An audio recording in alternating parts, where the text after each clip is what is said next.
ಭಾರಿ ದೊಡ್ಡ ಬೆಳವಣಿಗೆ ಆಗ್ತಾ ಇದೆ. ಈಗ ದೇಶದಲ್ಲಿ ಭಾರತದ ಮೇಲೆ ಪಾಕ್ 100 ಕ್ಷಿಪಣಿ ದಾಳಿಯನ್ನ ಮಾಡಿದ್ದಿತ್ತು.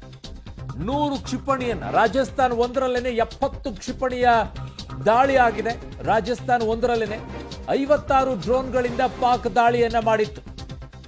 56 ಡ್ರೋನ್ಗಳಿಂದ 70 ಕ್ಷಿಪಣಿಗಳು, 100 ಕ್ಷಿಪಣಿಗಳ ಮೂಲಕವಾಗಿ ಅದು ರಾಜಸ್ಥಾನದಲ್ಲೇನೆ 70 ಎಲ್ಲವನ್ನ ಕೂಡ ಭಾರತ ಹೊಡೆದುರುಳಿಸಿದೆ. ಪಾಕ್ನ 3 ಯುದ್ಧ ವಿಮಾನಗಳನ್ನು ಹೊಡೆದುರುಳಿಸಿರೋದು. ಒಂದು F-16, ಇನ್ನೊಂದು JF-17, ಒಂದು ಅಮೆರಿಕದ್ದು, ಇನ್ನೆರಡು ಚೈನಾದ್ದು. ಅವೆರಡನ್ನು ಕೂಡ ಹೊಡೆದು ಹಾಕಿದ್ದಾರೆ. ಅಮೆರಿಕದ್ದು ಹೊಡೆದು ಹಾಕಿದ್ದಾರೆ F-16 ಅನ್ನ. 56 ಡ್ರೋನ್ಗಳನ್ನ, 100 ಕ್ಷಿಪಣಿಗಳನ್ನ, ಎಂತಹ ಸಾಮರ್ಥ್ಯ ಭಾರತಕ್ಕಿದೆ ಅನ್ನುವಂಥದ್ದನ್ನ ತೋರಿಸಿಕೊಟ್ಟಿದ್ದಾರೆ.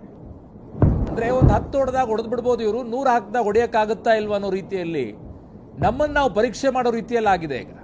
ಇದನ್ನೇ ಇಷ್ಟೇ ಮಿಸೈಲ್ಸ್ಗಳನ್ನು ನಾವು ರಿವರ್ಸ್ ಏನಾದರೂ ಪಾಕಿಸ್ತಾನದ ಮೇಲೆ ಇಟ್ಟುಬಿಟ್ರೆ ಭೂಪಟದಲ್ಲಿ ಪಾಕಿಸ್ತಾನವೇ ಇರೋದಿಲ್ಲ. ಭೂಪಟದಲ್ಲೇ ಇರೋದಿಲ್ಲ ಪಾಕಿಸ್ತಾನ. ಅಂತ ಮಿಸೈಲ್ಸ್ಗಳು ನಮ್ಮ ಹತ್ರನೂ ಇದ್ದೇವೆ.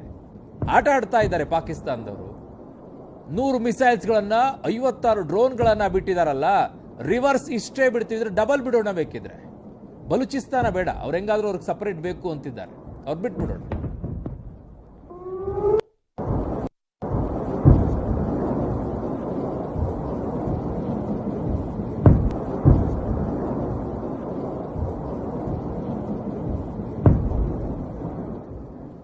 ಐವತ್ತಾರು ಡ್ರೋನ್, 100 ಕ್ಷಿಪಣಿಗಳನ್ನ ಸಂಪೂರ್ಣವಾಗಿ ಹೊಡೆದುರುಳಿಸಿದೆ. ಇಲ್ಲಿಯವರೆಗೂ ಕೂಡ ಯಾವುದೇ ರೀತಿಯಾಗಿ ಹಾನಿಯಾಗಿರುವಂತಹ ವರದಿಗಳು ಸದ್ಯಕ್ಕೆ ಬಂದಿಲ್ಲ ಭಾರತದಲ್ಲಿ.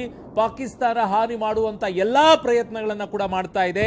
ಆ ನಿಟ್ಟಿನಲ್ಲೇನೆ F-16 ಜೊತೆಗೆ JF-17 ಈ ಯುದ್ಧ ವಿಮಾನಗಳನ್ನ ಮೂಲಕವಾಗಿ ಒಳಗಡೆಗೆ ಎಂಟ್ರಿ ಕೊಟ್ಟಿತ್ತು. ಆ 3 ಯುದ್ಧ ವಿಮಾನಗಳನ್ನ ಕೂಡ ಭಾರತ ಹೊಡೆದುರುಳಿಸಿದೆ.